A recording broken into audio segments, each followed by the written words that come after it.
So let's use this Firebase service, as I said, simply just as kind of a dummy backend because it's easy to get started with it. And for our needs here, it's free. Check out the pricing page on firebase.google.com/pricing to learn what's included in the free plan and when it's going to cost money. That's especially important, of course, if you plan on using this in a production environment, so for your real application. No worries though, if you stay in the free plan, you actually can't be charged. You'll just be limited once you exceed the free limits, which of course you also don't want to encounter in your production-ready application. Now, enough of the talking about the pricing, it's free for our needs. So let's click on Go to Console. For that, you'll need a Google account. So that is something you'll need to create before you can continue.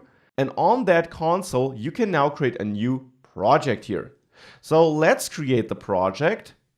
I'm going to name it React My Burger. You can choose any name you like.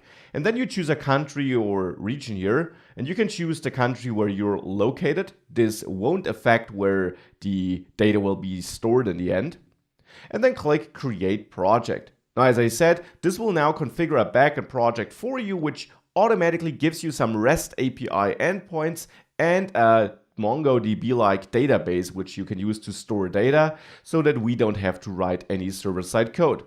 The console is going to look like this. Now, no worries, you don't need any deeper Firebase understandings here. We're going to use the database because we want to store data. And Firebase has this syntax where the API endpoints are directly mapped to endpoints or to tables, you could say, in your database. So it's super easy to get started storing data there.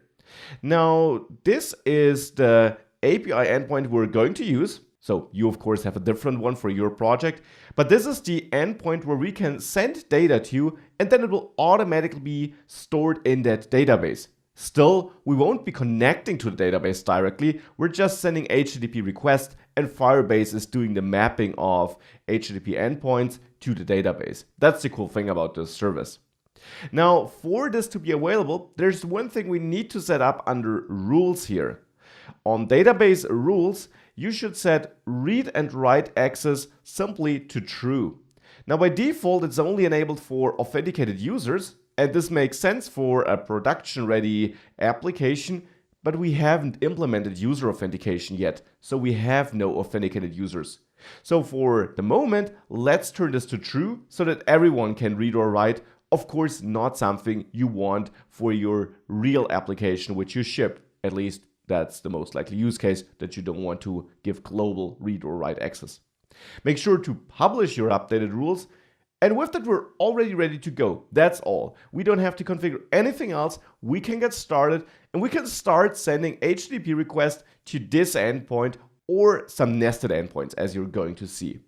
Now with that, in the next lecture, let's dive right into that and let's start sending HTTP requests to our backend here.